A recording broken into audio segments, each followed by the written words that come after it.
Muito bem, estamos de volta aqui para a segunda parte da aula.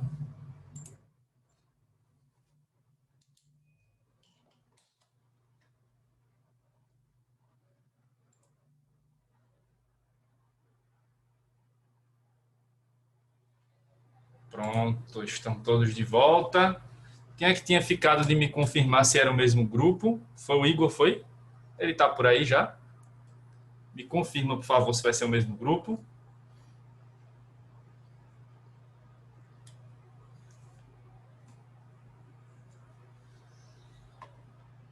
Professor, ninguém falou nada ainda. Aí eu acho melhor não me comprometer e afirmar que todos vão, tá?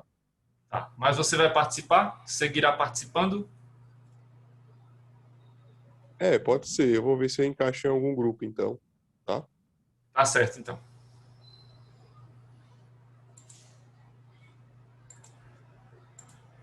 Então vamos repassar aqui as informações para a gente só confirmar, né? Deixa eu voltar aqui. Pronto. Então, os seminários agora vão ser com esses temas, né? Os testamentos. Então, testamento público, testamento cerrado, particular, excepcional, testamento vital, né? São 4 tipos de testamento e o outro tema, codicilo e legado, certo? Só repassando aqui os grupos, como estiveram lá, né? Aí só lembrando, né? Grupos de até 6 alunos, a apresentação de 20 minutos, isso aí vocês já viram, né? Mas só para quem não tinha visto ainda. E aí vale até 2 pontos para a segunda prova aqui, eu vou corrigir depois. Até 1 ponto pela apresentação e até 1 ponto pelas respostas às perguntas. E aqui os grupos como ficaram, né? Em relação à primeira apresentação. E quem disse que tinha mantido, né? Então, esse primeiro grupo aí, o Wilson, Kênia, Marcos, Samara, Thales.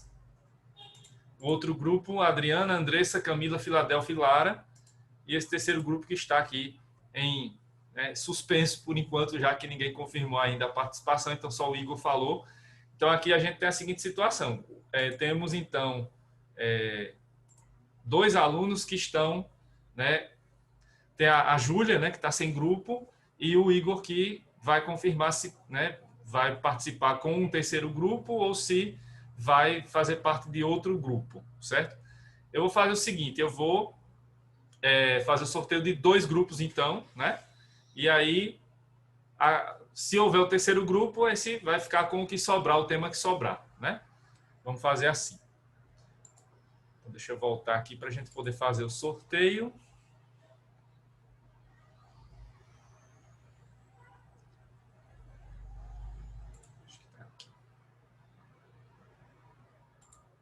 É isso, não é.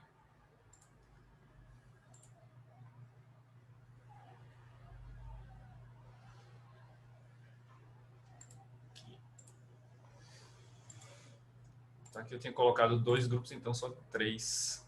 Ou melhor, eu tinha colocado 3 grupos, agora só 2. Então, sorteando aqui, ficou na ordem mesmo 1, 2.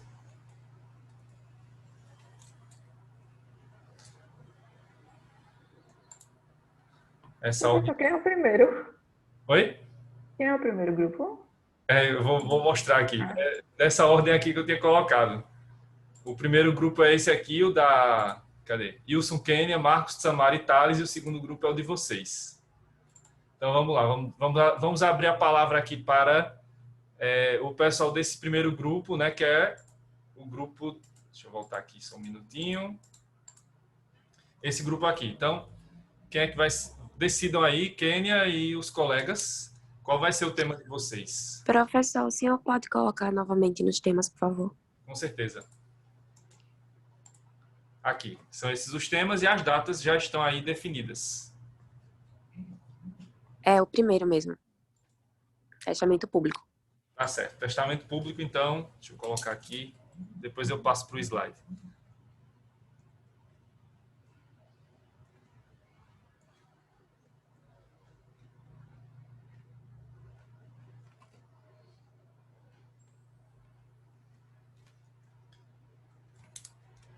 E agora o grupo de Lara e suas colegas escolham o outro tema. Pode ser o tema 2 ou o tema 3. o tema 3. 3. Tá certo. Codicilo e legado. Pronto. Caso tenhamos o terceiro grupo, aí o terceiro grupo fica com os temas de testamento cerrado, particular, excepcional, vital.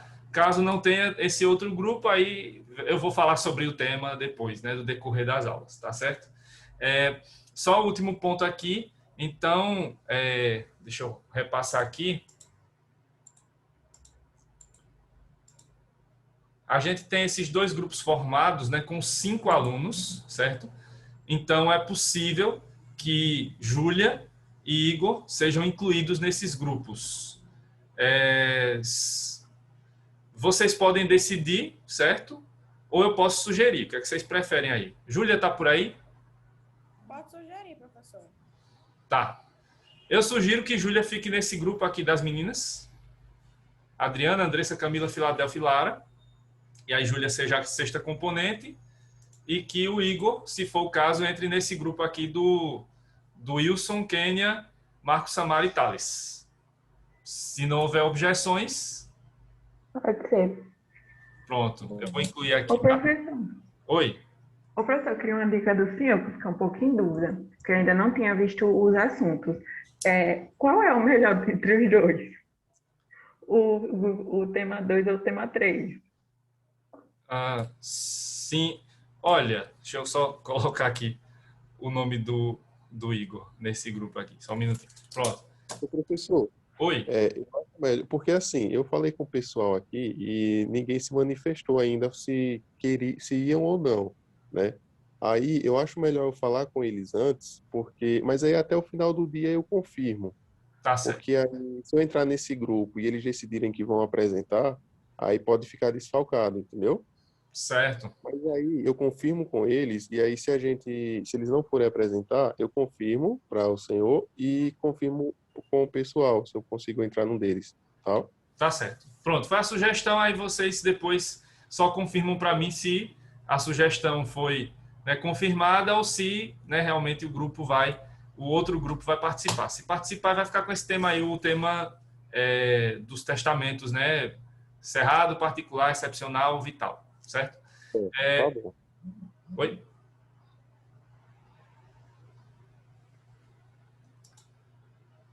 Bom, deixa eu voltar aqui para a pergunta da Lara. Falando de maneira geral, e aí aproveitando para responder a sua pergunta, esses temas eles são mais específicos, né, porque eles tratam das regras do testamento. Vocês vão ver que o Código Civil ele é muito detalhista, né, em relação a essas regras. São temas interessantes, certo? Mas dos 3, né, um tema que é bem rico é o tema do legado, que vocês escolheram. Então, tem muito assunto para dividir entre vocês, né? Enquanto no segundo tema vai dar trabalho para dividir, por isso que eu já coloquei 4 tipos de testamento, porque aí cada um já fica com um, pelo menos, né? Porque são temas bem pequenos e são detalhezinhos, né, só. Já no caso do legado, você tem vários tipos de legado, então você pode ali até escolher. Inclusive, como o tema é extenso, né, do legado, vocês podem até fazer um recorte. Inclusive, podem até falar comigo na próxima semana, né, esse grupo que vai falar do legado para poder fazer o recorte, para escolher alguns legados, porque talvez nem dê tempo de falar de todos eles, né, porque são vários. Codicilo é um tema bem legal, bem tranquilo, né? Vocês vão ver que é um tema bem tranquilo também. Mas legado é um tema bastante rico, então dá para falar bastante sobre ele. Inclusive, eu acho que vai ser necessário até fazer algum recorte, porque é um tema bastante extenso. É o contrário dos outros, né? Testamento público vai estar dentro do normal ali, porque é o testamento mais usado. Já os outros temas, o tema 2, ele já é um pouco mais resumido. Então, aí vai ser necessário talvez até incluir mais algum tema aí dentre eles, né? Dependendo do grupo, se o grupo vai apresentá-lo, né? Então, a escolha foi certa, né? O legado é um tema legal.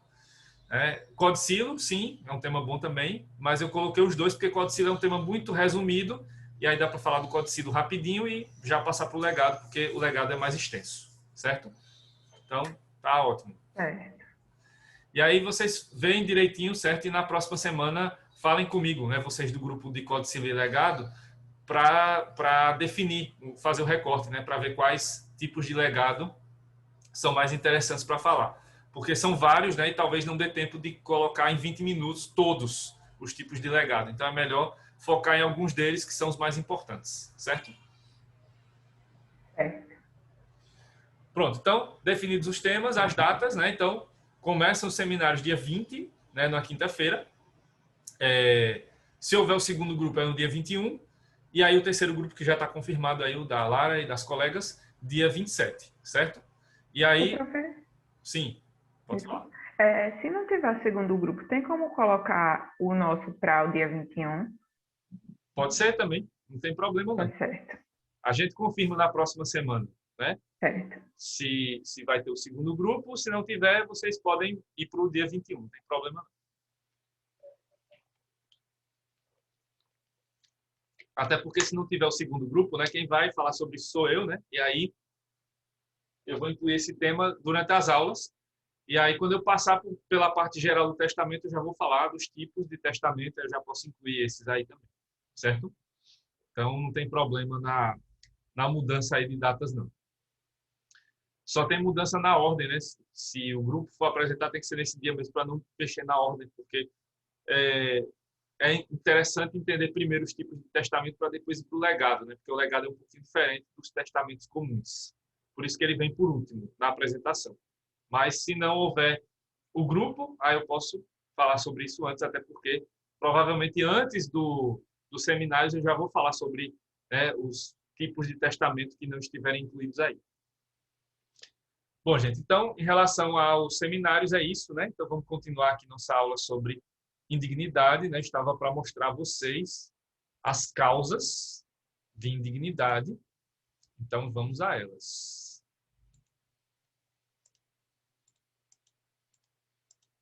Então, estávamos aqui, né? Mostrando que temos, em geral, os crimes, né? Mas não só são crimes, vocês vão ver que são atos ilícitos em geral, então, não são só crimes. São duas hipóteses de crime, uma terceira que são atos ilícitos que não necessariamente chegaram a ser crimes. Então, vamos lá. Então, o artigo 1814, né, que trata das causas de indignidade, ele vai ter a seguinte redação, que vamos ler agora. São excluídos da sucessão os herdeiros ou legatários. Veja aqui no caput, né, está bem claro que o alcance é bem amplo, né? Herdeiros ou legatários. Então, qualquer herdeiro e até mesmo os beneficiários de legados serão excluídos, ou poderão ser excluídos, né? Então, inciso 1. Que houverem sido autores, coautores ou partícipes de homicídio doloso ou tentativa deste contra a pessoa de cuja sucessão se tratar, seu cônjuge, companheiro, ascendente ou descendente. Então, essa é a primeira hipótese. A segunda, né, inciso 2. Que houverem acusado caluniosamente em juízo o autor da herança ou incorrerem em crime contra a sua honra ou de seu cônjuge ou companheiro. Segunda hipótese, né?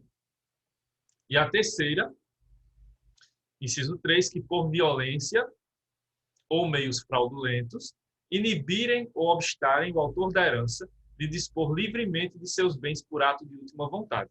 Então, reparem que os incisos 1 e 2, eles tratam realmente de condutas criminosas, né? Então, está falando de homicídio, homicídio doloso, tentativa de homicídio, né? O inciso 1.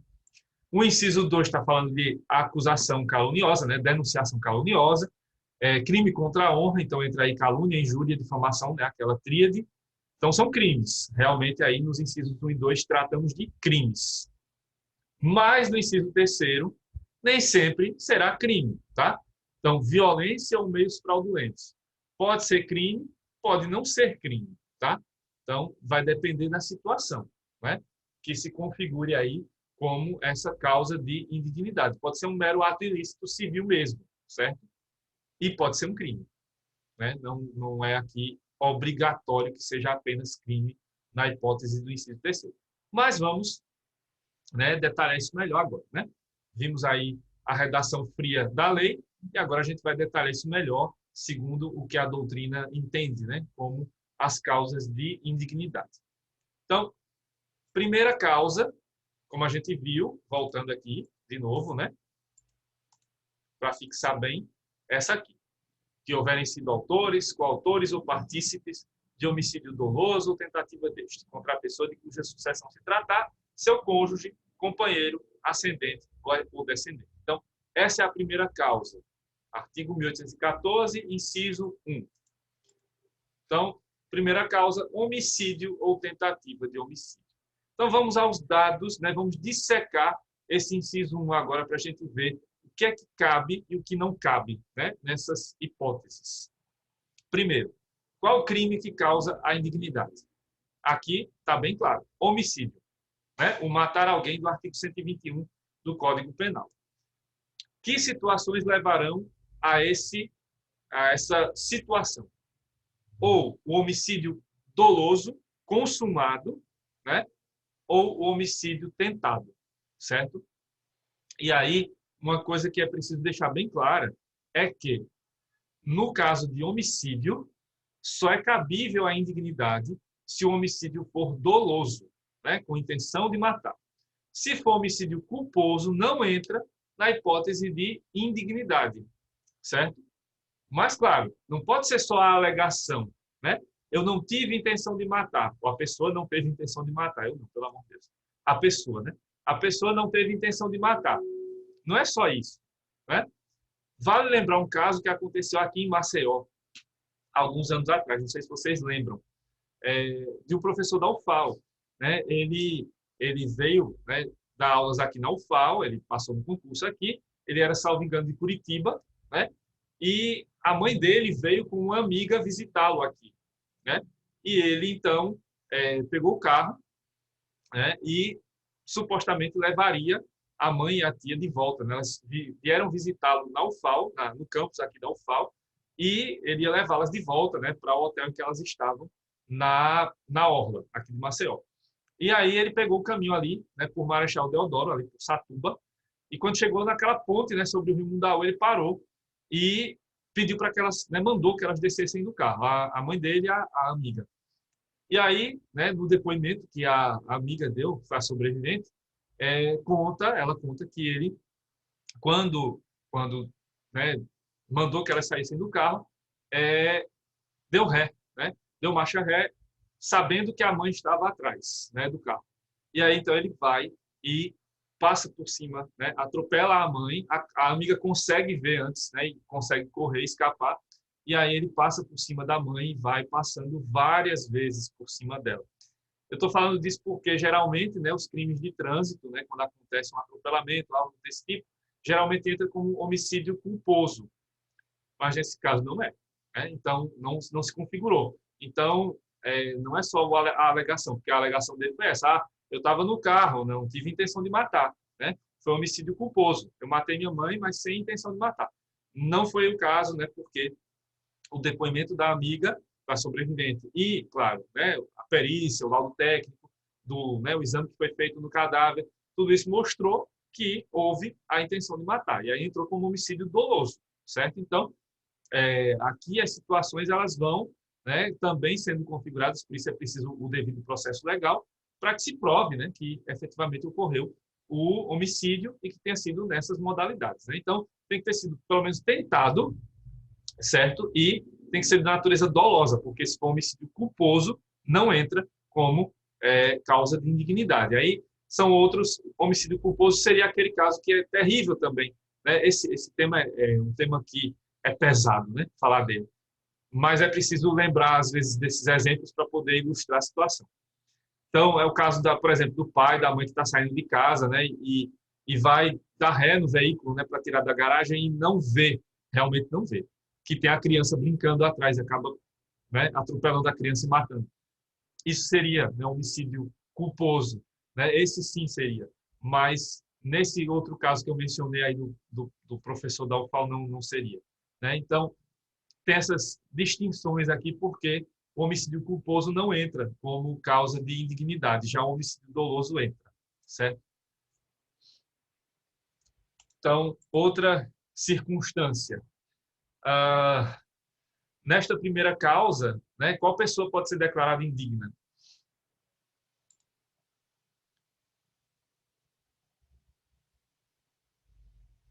Tudo bem.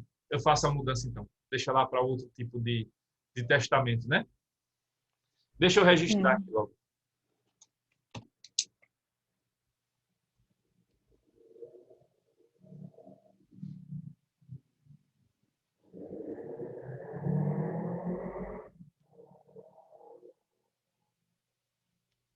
Pronto, então só registrando aqui que o grupo da Lara pediu para mudar o tema, e elas vão ficar com o testamento cerrado, particular, excepcional, testamento vital, e aí se o terceiro grupo vier, vai falar sobre codicílios legados. Então, só fazendo aqui a mudança, estão no direito delas, já que tem grupo sobrando, né, tem tema sobrando. Então, se elas foram sorteadas hoje, tem o direito de mudar sim. Né?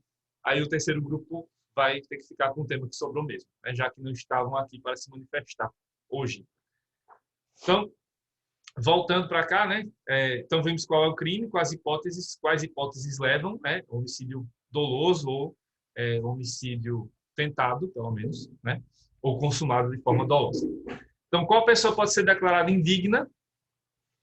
Nesta primeira causa, pode ser declarado indigno o autor, coautor ou partícipe, ou seja, aquele parente que participou de alguma forma do crime causador da indignidade.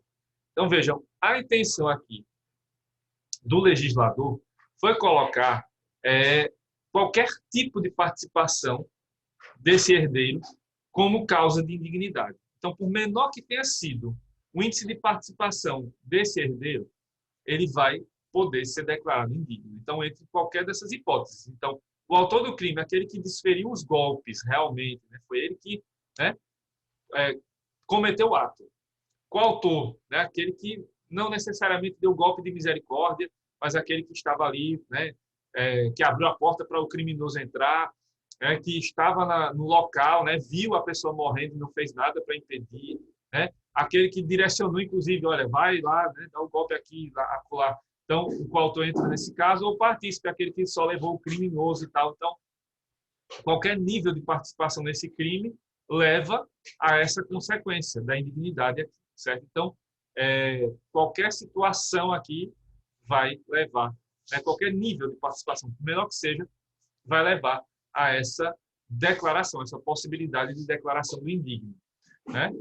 E quem pode ser efetivamente, né, o indigno aqui, qual herdeiro pode ser indigno? Pode ser declarado indigno qualquer herdeiro que tenha praticado o ato, seja descendente, seja ascendente, cônjuge, companheiro, colateral, além de herdeiro testamentário ou legatário. Aí chegou outro caso que está sendo julgado agora, né? Que é o da Tatiana Spitzer, acho que é esse o nome dela, né? Que foi assassinada lá, está, né, sendo acusado, está sendo julgado essa semana, tal, né? O seu marido, né, que né, assassinou, enfim, tem todas as alegações lá, né, de que ela se matou, de que ele só agrediu, mas não matou. Então, vamos aguardar o julgamento, mas a acusação é essa de que ele matou a esposa, né, acabou jogando ela da sacada lá do prédio, do apartamento deles, enfim, tem uma série de situações lá. Então, o caso também do marido que mata a esposa, os feminicídios, né, que são, em geral, aí, estão acontecendo no Brasil afora, infelizmente, né, que são causados aí, né, pelo marido que vai matando a esposa, o companheiro que vai matando a companheira. Isso entra também como causa de indignidade, tá? Então, nessa primeira causa, qualquer herdeiro, né, seja ele, no caso aqui, filho que mata o pai, então, lembra lá do caso da Suzane von Richthofen, né? Pai ou mãe que mata o filho, aí entra o caso do menino Henri agora, né? O caso da Isabela Nardoni, o caso do menino Bernardo, né? Cônjuge e companheiro, aí entram os casos, né, dos maridos que matam as esposas, né? Esposas que matam marido, enfim. E colaterais, né? Os irmãos que matam os irmãos, né?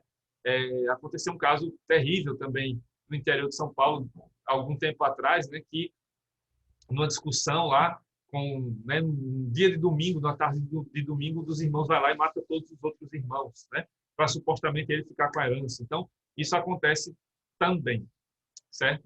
Mas aqui necessariamente não é obrigatório que a causa seja só essa, né? A pessoa vai matar outra porque quer ficar com a herança. Não é só por isso, certo? Mas, indiretamente, vai haver essa consequência, né? Mas não é preciso que se prove que a pessoa matou a outra só porque queria ficar com a herança. Qualquer causa, se é que existe causa para matar outra pessoa, né, vai poder levar essa decisão da indignidade. Não é preciso só que aqui exista o ânimos, né, a vontade de matar para ficar com a herança. Não é isso, tá? Qualquer situação que leve ao homicídio, né, que se confirme aí que esse herdeiro participou de alguma forma desse homicídio, vai levar a essa consequência da indignidade aqui no direito civil, certo? Então, aí, as observações, né, nestes casos, admite-se tão somente a prova do cometimento do delito, sem ser necessária sentença penal, confirmando a autoria do crime para que se inicie o processo civil de indignidade. Mas espera que, antes disso, eu queria falar sobre quem pode ser a vítima. Eu acho que faltou esse slide aqui, mas deixa eu voltar, depois eu incluo esse slide. Porque é importante falar, então deixa eu voltar aqui para o inciso, que aí fica mais claro, né? Enquanto eu estiver falando, vocês estão vendo. Aqui. Então, veja, quem pode ser a vítima desse crime? É só o de cujos, o autor da herança? Não, certo? Quem pode ser vítima aqui e que pode levar essa consequência em relação a uma herança específica? Aí veja, contra a pessoa de cuja sucessão se tratar, ou seja, o autor da herança. Então, vai se matar o próprio de cujos, mas não é só ele que pode ser atingido, certo?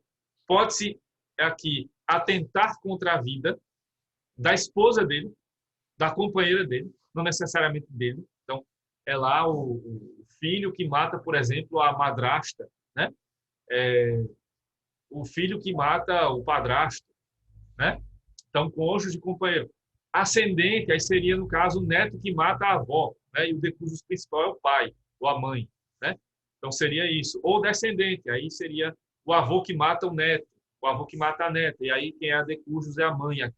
Então, não é só o de cujos principal aqui que é a vítima. Existem outras vítimas possíveis, certo? Então, além do próprio autor da herança, quem pode ser vítima, aí entram, né, seu cônjuge, sua companheira, né, seus ascendentes ou seus descendentes. E não tem limite, tá? Então, pode ser filho, pode ser neto, né, pode ser pai, pode ser avô, bisavô. Então, houve aqui o crime, né, consumado ou tentado de forma dolosa, né, em relação a algum desses parentes, então, vai se configurar a indignidade, certo? Então, não é só contra o autor da herança, pode ser contra esses parentes que o autor da herança tem também. Aí, dito isso, vamos para as observações importantes sobre o primeiro caso. Então, nestes casos, admite-se tão somente a prova do cometimento do delito, sem ser necessária sentença penal, confirmando a autoria do crime, para que se inicie o processo civil de indignidade. Por que isso? A gente vai ver daqui a pouco não, talvez na próxima aula, né, que existe um prazo de prescrição, que é de 4 anos. Né, e é um prazo relativamente curto. E vocês sabem muito bem, né, que já estudaram direito penal aí exaustivamente, que processos que envolvem homicídio são processos que geralmente podem demorar, né? Eles podem demorar. Quanto maior a repercussão do caso, mais demorado vai ser esse processo, né? Além do mais, tem todo o problema, né, que o Brasil tem de punir os homicidas, né? Porque o Brasil prende muito e prende muito mal, né? Porque a gente tem aí nos nossos quase 1 milhão de presos, né? Tem mais de 700 mil, já, daqui a pouco chega a 1 milhão, do jeito que a coisa está indo, né? Esse punitivismo exacerbado do Brasil. Então, a gente tem mais de 700 mil presos no Brasil. Se você for olhar, né, estatisticamente, pouquíssimos deles são presos por homicídio, né? A grande maioria dos presos no Brasil vai ser oriundo do tráfico de drogas, né? Então, tráfico de drogas, pequenos crimes, mas os homicídios não são punidos efetivamente no Brasil, né? Você tem aí taxas que variam, né, de estado para estado, mas há uma estimativa de que só 10% dos casos de homicídio realmente são julgados, e desses 10% é que você vai ter uma porcentagem ali mínima que vai ter de condenados, né, ao homicídio. Então, não é fácil condenar alguém por homicídio no Brasil, os processos são demorados e pode até haver absolvição, né? Então, tem todas essas consequências aqui que poderiam, né, se a gente fosse depender exclusivamente do processo penal aqui, poderiam inviabilizar a indignidade. Então, o que é que pode acontecer aqui? Vai se ajuizar a ação civil, independentemente da ação penal, certo? Então, basta ter aqui a prova do cometimento do delito, certo? As provas no estado em que se encontram naquele momento e ajuiza a ação na esfera civil, né? E aí não é preciso aguardar a decisão penal para que se tenha a decisão civil. Só que nos últimos anos, né, os tribunais de justiça estaduais tendem a fazer isso, tá? No caso da Suzane, aconteceu, né, uma suspensão do processo por algum tempo para se aguardar a sentença penal, né? Mas nem sempre isso é adequado, porque pode ser que essa suspensão do processo demore demais e aí acabe atrasando o inventário e a própria distribuição dos bens. Então, não é interessante que isso seja feito, até porque vocês sabem muito bem que não é obrigatório, né, que processo civil e penal tramitem juntos, né? Eles têm a sua independência, né?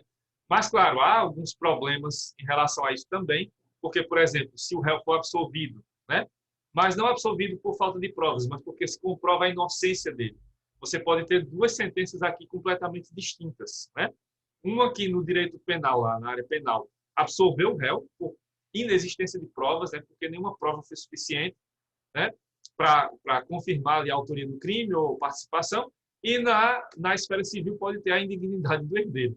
Então, existem esses problemas também que precisam ser sanados, né? Mas não há, hoje, né, no direito brasileiro, uma forma de adequar a sentença penal lá do crime de homicídio à sentença civil da indignidade. Então, é preciso ter, né, uma certa cautela também com relação a isso, mas, por outro lado, também não seria justo esperar anos, anos e anos para se ter uma decisão penal, né, sobre aquele crime para que se pudesse ajuizar a ação de indignidade, até porque aqui temos esse prazo prescricional de 4 anos que tem que ser obedecido, certo? Aí outro ponto aqui que é sempre, né, destacado, deve ser sempre destacado, a interpretação do termo homicídio, né, que está lá no inciso 1. É restritiva ou ampliativa? Está se tratando só do homicídio, matar alguém e acabou? Nenhum outro crime contra a vida? Ou a gente estaria vendo aqui, na verdade, uma descrição ampla dos crimes contra a vida? Então, a doutrina discute aqui no direito civil se apenas são cabíveis as hipóteses do artigo 121 do Código Penal ou se é possível considerar qualquer crime contra a vida como homicídio. Ou seja, a discussão aqui é a seguinte: a abrangência do tema é em relação só ao artigo 121 do Código Penal ou ela abrangeria toda aquela área, né, toda aquela parte lá do Código Penal que trata dos crimes contra a vida? Essa é a discussão que aparece aqui. Então, uma parte da doutrina não admite a interpretação extensiva destes dispositivos.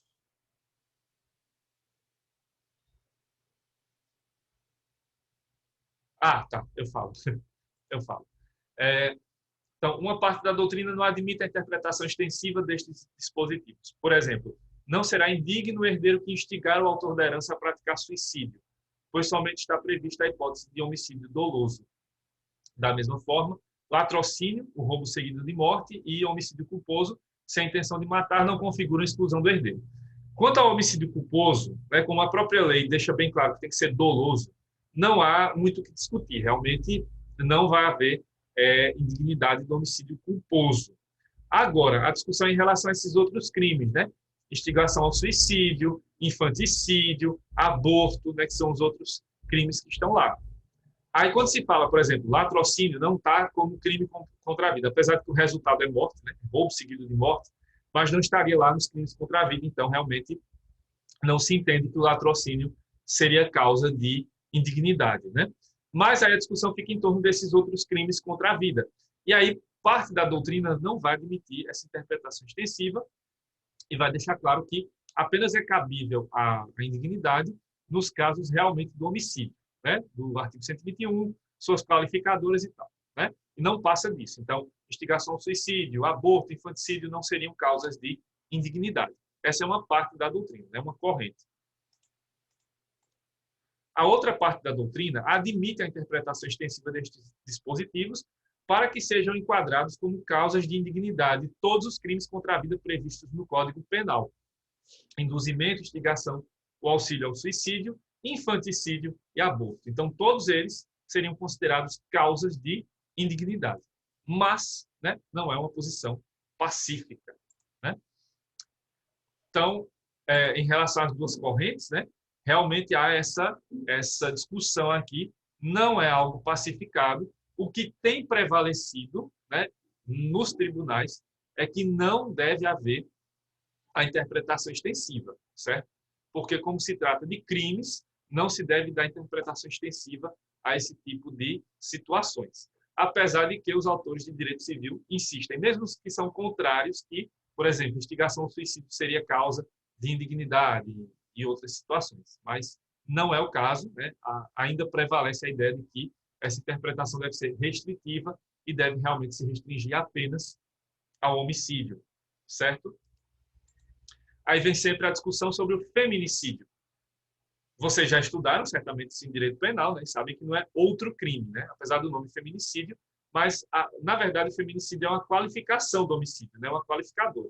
Então, por ser uma qualificação do crime de homicídio do artigo 121 do Código Penal, é considerada causa de indignidade. No caso de herdeiro, parente, cônjuge, companheiro, que pratica tal crime contra a autora da herança ou contra, né, outras mulheres da família, né? Não é só contra a autora da herança, né? Então, nos casos de feminicídio, vai ser cabível, com toda certeza, a indignidade, né? Porque ela entra na hipótese maior de homicídio, certo? E como o feminicídio não é outro crime, na verdade está incluído no artigo 121, então, mesmo a corrente restritiva vai admitir a inclusão do feminicídio como causa de indignidade. Então, segue aí, né, o crime, né, cometido em razão, né, da essência feminina, né, porque a vítima é mulher, então, esse caso vai ser também configurado como indignidade, certo? Outra discussão é o crime praticado por menor de 18 anos, né? Já que no direito penal, menores de 18 anos são inimputáveis, e aí o Estatuto da Criança e do Adolescente é que trata, né, como medidas socioeducativas e tudo mais. Mas não é crime, né? Seria infração. Apesar da inimputabilidade prevista no direito penal, parte da doutrina defende que seja necessário que a punição civil por indignidade persista, já que a não imputação não pode ser injusta a ponto de beneficiar quem pratica atos ilícitos com o direito de herdar os bens de quem é a vítima de sua conduta criminosa. Porém, esta é a posição minoritária na doutrina. Então, essa discussão ela não chega muito ao Brasil, né? Ela é mais internacional, lá na Europa. Tem muita discussão sobre isso, no direito francês, principalmente. Aqui no Brasil não tem tanta discussão, né? Praticamente é só a Maria Berenice Dias que se debruça sobre o tema, né? Aqui no Brasil. Paulo Lobo, acho que menciona também, mas quem menciona de maneira mais detalhada é a Maria Berenice, né? E aí o entendimento é que a Maria Helena Diniz também menciona isso, né? Só que, apesar de que existiria aqui o crime e tudo mais, né? Mas não é bem crime, né? Não podemos falar a palavra crime porque seria uma infração, né? Passível de medida socioeducativa. Então, aqui há essa polêmica, né? Se seria cabível ou não a indignidade desse herdeiro menor, né?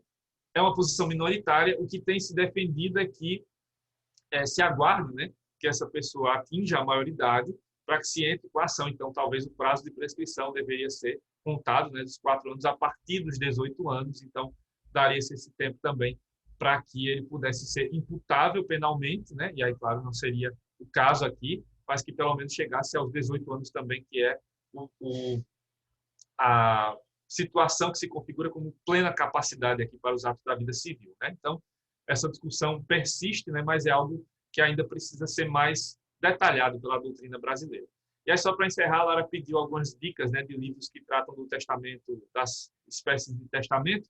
Maria Berenice menciona todos eles, Paulo Lobo, né? Acho que o Carlos Roberto Gonçalves são alguns autores que mencionam, né? Tem outros que também mencionam os de testamento. Foi o excepcional e o vital. O vital eu achei no Paulo Lobo, agora o excepcional. Ele está dentro do particular.